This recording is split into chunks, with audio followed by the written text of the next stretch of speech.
Cognitive development refers to children's thinking skills. So we think about problem solving, academic kinds of information, all of that good thinking stuff. Also later in the lecture, we will be going quite specifically into different skills that children have in different areas of cognitive development. But for right now, just know that it refers to thinking skills, problem solving skills, that kind of stuff. The article on this slide is also a good one to help you understand more about cognitive development and what it is. A schema refers to the way that we categorize and organize information. I like to think about schemas like file folders in your head. For example, if you create a file titled Dogs, you might set about collecting information about dogs and putting it in your folder. That way, everything you know about dogs is contained in one place and it is organized. Cognitively, building schemas is important work for young children. They are learning new things every day, and it is important for them to categorize and organize all the information that is coming in. Schemas are built through interaction with the environment and experiences with people and places. In addition to the functional part of Piagetian theory, there is also the structural part. So the functional part, again, is about how children organize information, how they take it in, how they make sense of it, how it gets organized in their brain. So that would be the schema creation. But then there's also this idea that those schemas, or the ways in which children understand and organize information, changes across time. So the way that we organize information when we are 2 is different than the way we organize information and can make use of it when we're 7. So this Piaget is a stage theory. So you can see on the graphic to the right that it shows the different stages of Piaget's theory. We're only going to be focusing on the pre-operational stage because that is the stage that covers the preschool period, but I did want you to see that there are other stages as well. So in terms of this structural idea, so when we're at a certain age, we have schemas that are organized in a particular way. We think about the world and information in a particular way, and then the way that we organize and think about information dictates how we behave and interact. So for Piaget, when you look at children's behavior, it's not just children's behavior in a vacuum, it's indicative of how they are thinking and how they have schematically organized information in their heads. So again, those structures or those schemas or those ways of organizing information change across time. Therefore, children's behavior and their interactions with others changes across time because, again, behavior is indicative of thinking. And the other idea with Piaget is that each stage is different than the other stage. So it's not just adding on to the way that you thought about earlier. Each time you move into a new stage, you completely reorganize and restructure the information in your head, the schemas that you have, and then you think about things in a completely different way than you did in the stage before. And then accordingly, you behave in a completely different way than you did in the stage before. When my daughter was little, she used to like to draw on the way home. We had a fairly long drive from picking her up at preschool and then heading up to our house. We lived up in the mountains at the time, and she liked to draw. So she had a little pillow that had a little flat top on it that she could use to draw on, and so she would spend her time coloring on our way home from school. And one of the roads that we needed to go on had a big bump, and no matter how hard I tried to go over that big bump in the road very slowly so it would not interfere with whatever she was doing, she was convinced that the car and the road were alive and that they were purposely doing things to her drawing, that I needed to do a better job of controlling the car and I needed to do a better job of controlling the road because they were doing things. They had some sort of animate volition that was making things happen to her drawings. And no matter how hard I tried to tell her that the car wasn't purposely doing anything and the road wasn't purposely doing anything, she was pretty convinced, I think, that they were alive and that they were out to get her beautiful works of art. There are two substages of Piaget's pre-operational thought. The first is symbolic function, which covers ages 2 to 4. And then on the next slide, we'll be talking about intuitive thought. Once when my son was about 3, we went to Costco and got pizza. He really wanted a triangle-shaped pizza, but couldn't eat the whole giant slice. I ripped the pizza down the middle to make 2 smaller triangles and handed one to him. He proceeded to sob and say that he couldn't eat pizza with raggedy edges. Never mind that it was the same piece of pizza as before, just slightly different looking. In his mind, it was now a different slice of pizza that didn't look good enough to eat. He didn't calm down until I got a knife, cut off the raggedy edges, and handed him the slice of pizza again. Same pizza, it just looked different. Children in the pre-operational period have several limitations in their thinking or cognitive skills that makes it hard for them to perform successfully on conservation tasks. They tend to get very focused on the way that things look rather than examining all the variables in a task. For instance, when water is poured from a short, wide glass into a tall, thin glass, they forget that the amount of water did not change. No water was added or taken away. Instead, they focus on how the water looks, higher in a tall, thin glass. In addition, it is too difficult mentally to think back to what the water looked like previously in the short, wide glass. All they can think about is the water that is directly in front of them. This inability to hold more than one mental picture in their heads and to be swayed by the way things looks inhibits a preschooler's ability to successfully navigate conservation tasks. As noted on the previous slide, preschoolers have a very difficult time with conservation tasks, so I wanted to give you a little bit more information about what those tasks are. So Piaget had 5 basic tasks that he provided to young children, those related to number, length, liquid, mass, and area.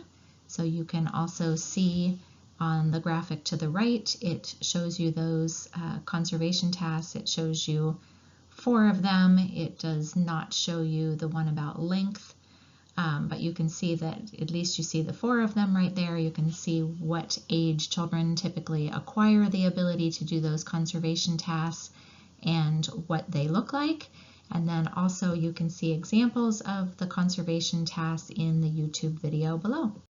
On the majority of the remaining slides for this lecture, we're going to go over different kinds of cognitive skills that children exhibit. I think particularly for cognitive development, it's really important for us to dig in to what those cognitive skills look like. I think oftentimes people don't really understand what we mean when we talk about cognitive development and exactly what kinds of skills we're talking about. So I'm hopeful that this information on the different kinds of cognitive skills that children can exhibit and what their developmental milestones look like will be helpful. So we're going to start with cause and effect.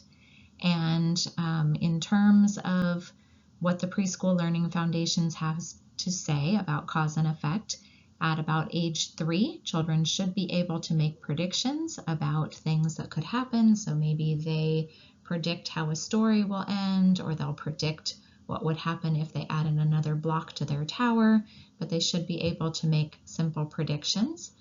They should also be able to reflect back. If something happened, you should be able to guide them through a conversation of why that thing happened. So why did the block tower fall over? Oh, I put too many blocks on top, or I put a round block on and it slid off the top and made everything else fall down.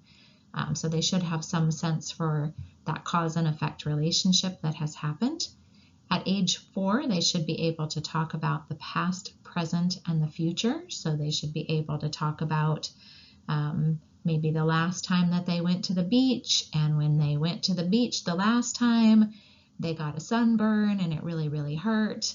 And here we are at the beach today, and hopefully the sunscreen will do its job and I won't get burnt this time. And then maybe be able to think about for the future. In the future, I'm going to put lots of sunscreen on because that worked for today, but being able to think about those things that happen across time. At age 5, the understanding of why things happen increases. So as we've often talked about, our 5-year-old skills are just getting better. So being able to better understand relationships between emotions and between behaviors and actions and the myriad reasons why things happen in the world.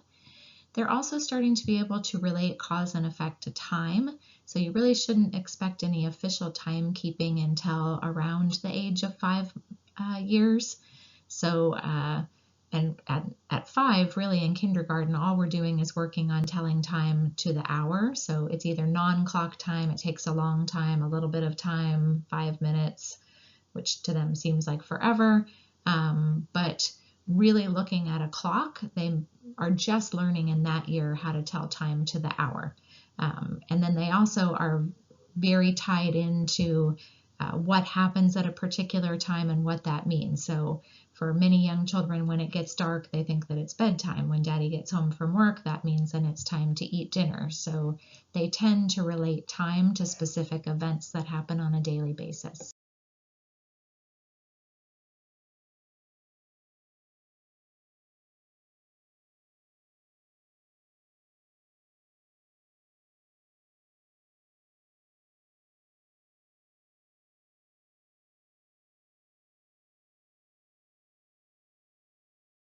The next cognitive skill to discuss is problem solving. So when we're thinking about young children's problem solving abilities, we expect 3-year-olds. They're not really having to use trial and error anymore. That's something that younger children do. So trial and error is when you try a strategy, you can visually see it doesn't work, and then you try another strategy. So it's not really about thinking through strategies in your head and mentally reflecting on which one will work, which one won't, and then only trying the ones you think will work. Trial and error really is just trying, and you have an error and then you try something else. So 3-year-olds are starting to move away from trial and error a little bit. They are able to start thinking a little bit about possible solutions in their head. They've also had practice solving problems, so they may remember strategies that they've used in the past to solve a problem, and they just would automatically go to that rather than having to try every possible solution out. They're likely to ask for help when they need it. They may just get frustrated and walk away, but they may ask for help. 4-year-olds, they begin to apply simple strategies. So again, this is sort of adding on to those memory skills. If you've solved other problems in the past, if you've wanted something to stick and you know that glue is the tool that makes things stick, or a stapler, then you go get one of those things because you have already built up a repertoire of simple strategies that you can use to solve problems. Now, 4-year-olds tend to get frustrated a little bit easily. They don't always hang in there when something gets tough, so they do require a lot of encouragement. We don't want that learned helplessness to come. So it's helpful to, for instance, say they're working on a puzzle and they can't get a puzzle piece to fit. So simple suggestions like, look what color you see over there. Can you match those 2 colors? Try turning it a little bit. Just giving them possible strategies to help them to hang in there. By 5 months, children should be able to identify and apply a variety of strategies. So again, their repertoire is greater. They have more ideas that they can bring to the task of solving problems. So you can see the example. If glue doesn't work, they could brainstorm about other things they could use to stick something together. They're much more persistent than 4-year-olds are.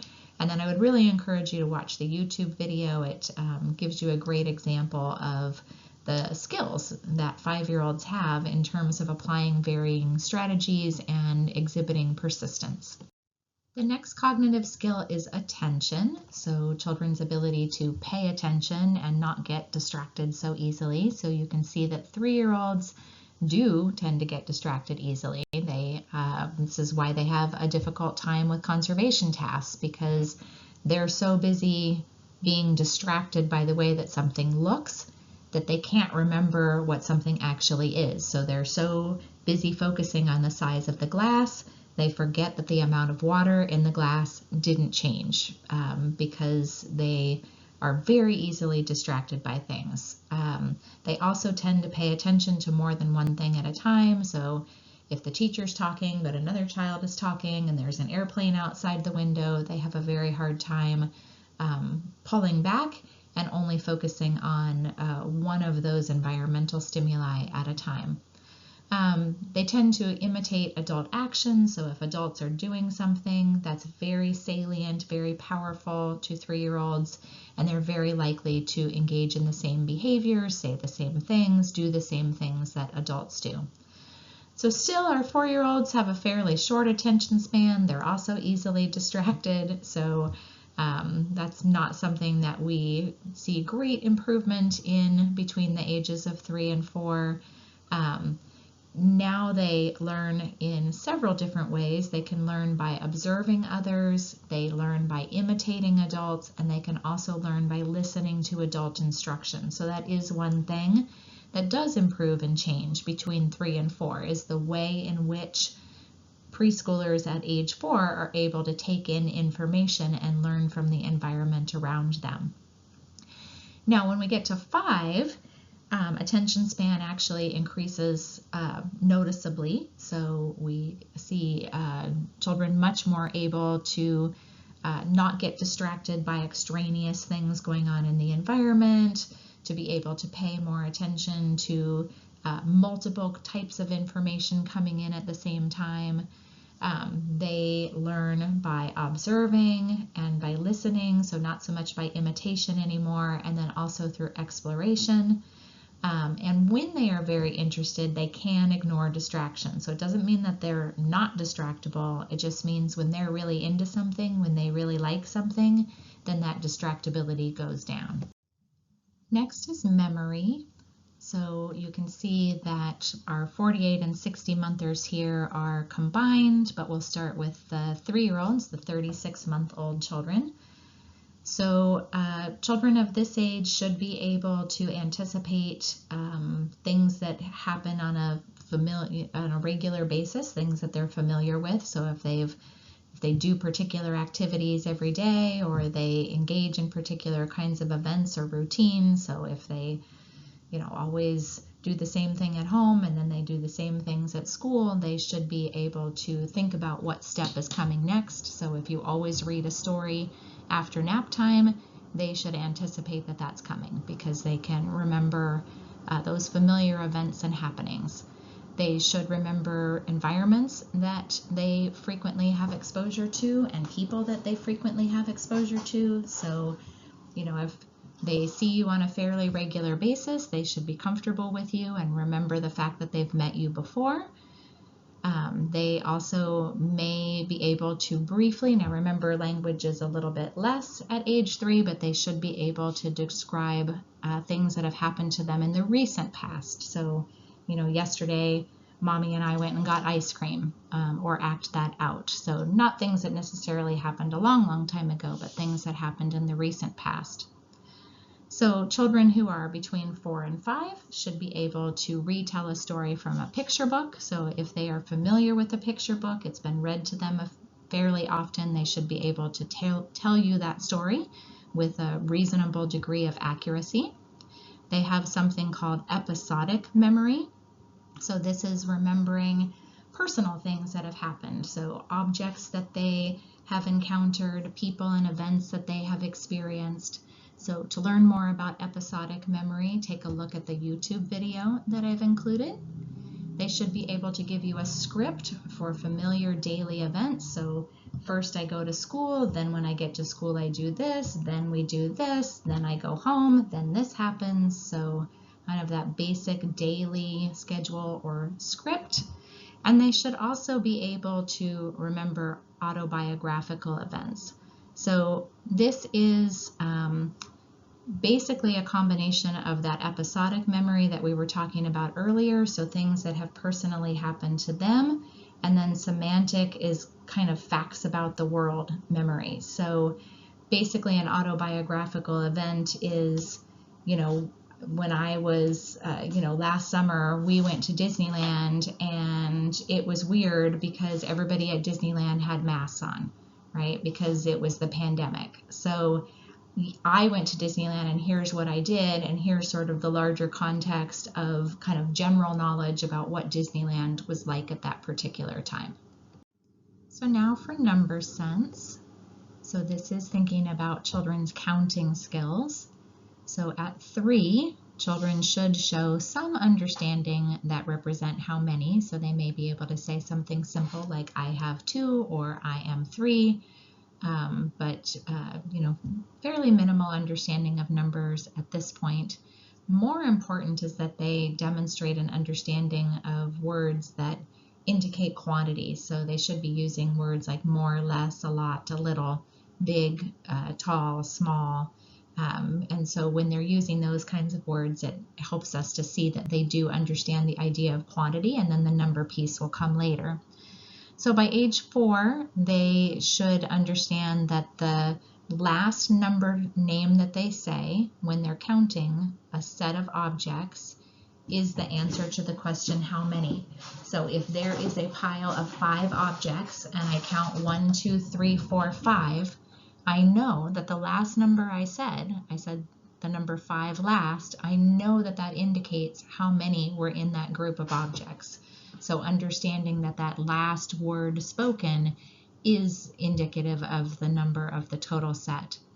They should be able to count up to 5 objects using one-to-one correspondence. So this is when each object is touched only once. So if there's 5 objects, I don't come up with the number 6 if I'm using one-to-one correspondence. Each number goes with an object. So the number 1 goes with one object, the number 2 goes with another object, the number 3 goes with another object. So each object can only be counted once. That's the idea behind one-to-one correspondence. So you can see a child using one-to-one correspondence in the video that's included in the middle of this slide. And then at age 5, children, I'm going to jump to the last bullet, they should be able to count up to 10 objects using one-to-one correspondence. So they've doubled the number of objects they're able to count. And then they also understand that the number name of the last object counted represents the total number of objects in the group. So this is a little different than the previous one when I was saying the last number I say is the answer to the question, how many? This is the understanding that the last number I say is how many are in the group, not just the answer to the question, but actually how many objects there are. And that last number said is the number of objects in the set is called cardinality. So on to classification. Classification is grouping objects by some sort of attribute. So you can see in the graphic to the right, I can sort objects by size, that's one attribute. I can sort them by shape, that's another attribute. I can sort them by color, that's another attribute. So it depends on how many attributes there are in an object for how many ways that I could potentially sort the objects out and group them. So 3-year-olds can group, they can group objects, and they can do them one attribute at a time. So if a child is looking at some blocks and they decide to sort them out by color, it's going to be very hard for them to shift gears and now put those objects back into a pile and sort them by shape, because now they've already focused on color. They can't now figure out how to focus on shape, and that gets back to those conservation issues that we were talking about on previous slides. Sort of that inability to shift gears, to kind of get stuck on sort of the first thing that they see or the most obvious thing that they see, and then not be able to mentally shift gears. So they can also at age 3 put things that are similar into a group. So it doesn't have to be identical, which is actually kind of a sophisticated skill. So they could take things that are all kind of red, they don't have to be the exact shade of red, and put those together. They might label the groups, but they're not very good at this piece yet, so they may say that they're all pointy. If they all have, if they're triangles and squares, they have pointy edges, so they may be able to say that, but they're kind of overgeneralizing, because there's even more fine-grained analysis, right, of putting triangles and squares together, not just things that are pointy.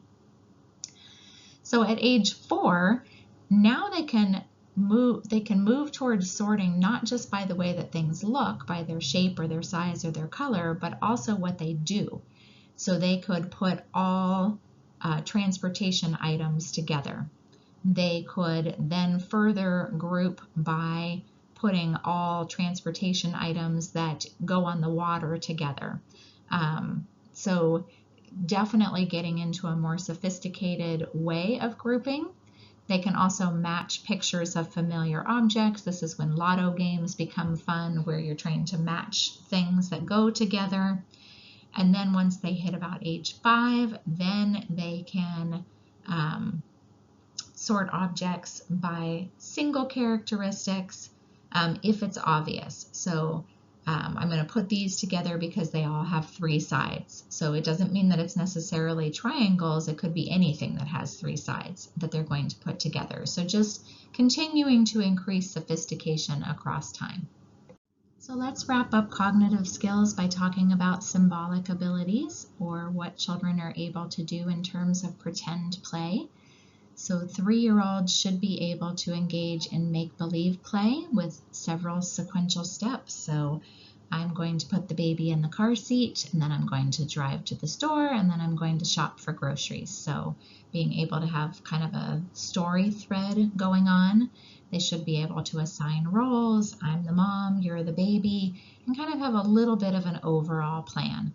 But they're still kind of new at this. Sometimes they can do pretend play by not having to have a real concrete object present. Very young children, they need concrete objects to be able to engage in dramatic play effectively.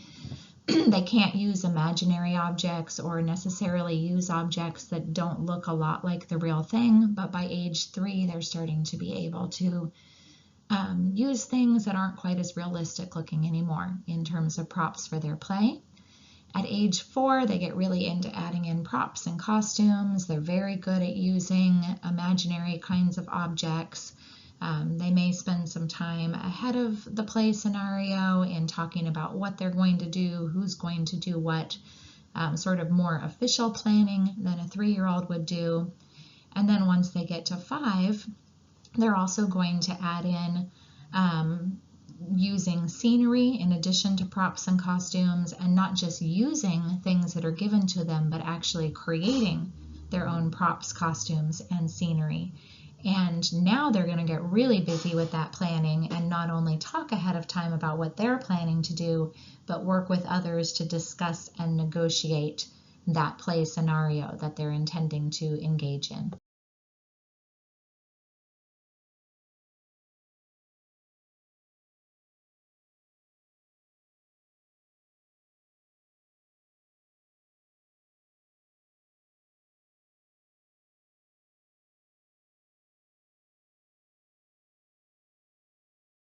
Wrapping up, let's talk about ways that you can facilitate cognitive development. So really one of the most important things is to provide opportunities for children that are hands-on, letting children have lots of playtime. So I think sometimes when we're thinking about cognitive development, we get really wrapped up in thinking that this is like academic things and that we have to sit children down and give them direct lessons and have them do worksheets and whatnot, and that's really not what needs to happen. Children just need to play. They need to play and touch materials and try things out, and they need to do that in the context of interacting with adults and with other children, and that's really all they need to have healthy cognitive development. So in thinking about the kinds of hands-on experiences that are important, I would encourage you to take a look at your book on pages 357 to 358. They talk about kind of a Piagetian idea of physical, social, and logico-mathematical experiences. So physical experiences are experiences where you touch and explore real materials and real objects. Social experiences are where you talk about those materials and those real objects. And then logico-mathematical experiences are those where you're exploring relationships between objects. So how do objects go together? How can we use objects in conjunction with each other to build other things? So learning more about how things in the world function in tandem with each other. The book also talks about making sure to include activities that get at all of the different kinds of things that we were talking about in terms of this cognitive skills. And then they also talk about some more cognitive skills that we didn't officially discuss. So they talk about making sure to have activities that help children with their matching skills. So matching is putting together two objects that are alike. Grouping is taking objects that are alike and putting them in a group together. Common relations, knowing how things work together, cause and effect. Seriation, or putting things in order. Temporal ordering, that's putting things in order according to time. And conservation, which we already talked about. So ideas for those kinds of skills and activities are in your book on pages 364.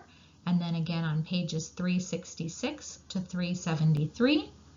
And then finally, another way to help facilitate cognitive development is to use questions. So we already talked previously about questions and trying to make sure that questions are open-ended. So your book gets a little bit more into detail on that idea on pages 373 to 375. So they talk about using divergent questions, which would be more of that open-ended questions that are designed to have children think and figure things out, versus convergent questions, which are designed more to get one particular answer or kind of a narrow set of answers. So making sure that you are using both kinds of questions when interacting with young children.